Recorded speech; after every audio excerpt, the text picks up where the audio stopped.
100 years ago, our founders created a system they believed would create lasting peace.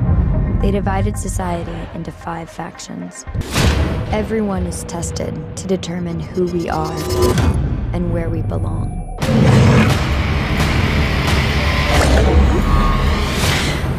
Your results were inconclusive. That's impossible. It's not impossible. It's just extremely rare. You're able to control and conquer your fears. They call it Divergent.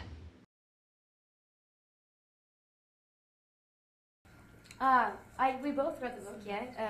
I think obviously when you read a screenplay, it's going to be inevitably different from the book because they have to take so much out.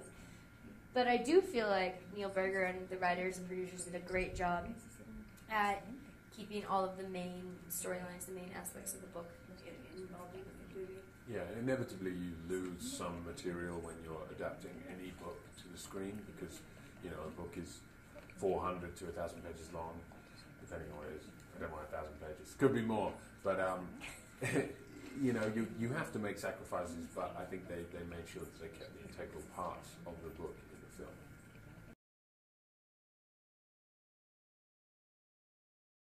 Yes, I do, because I've noticed that Divergent is on the U.S. some parts of certain states' U.S. curriculum, and I think it you know, a film makes people aware that there was a book, and if they're inquisitive about the film, then they will be inquisitive about the book and thus read.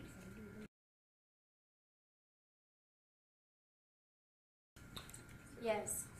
Physically, just because we were working very long hours in very cold weather, wearing clothes that weren't necessarily meant for running or whatnot, but we were still performing these physical activities. And mentally, I think, you know, when you work a film that big, you work a lot each day and long hours, and so making sure that you're mentally alert and able to fully be present in every moment was really difficult in a way.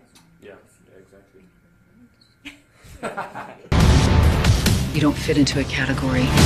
They can't control you. You can't trust anyone. You have to hide inside a faction to survive.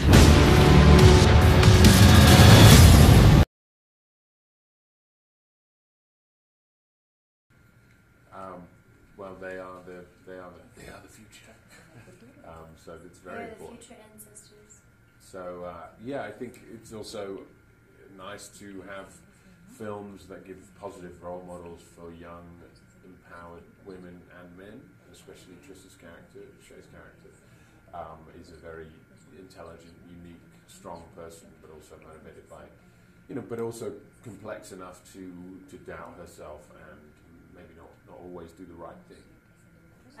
I think, you know, it's for a movie like this for young people in the world is really important because there's a strong woman to sort of look up to, and you see the arc of how she becomes strong instead of her just inherently being born a badass. And there's the relationship between our characters, which is built upon the fundamentals of trust and respect and pride and working together as a team more so than being infatuated with each other physically or on any other sort of standpoint. So I think it's great that we have an example out there for young people, a very healthy, independent, codependent relationship.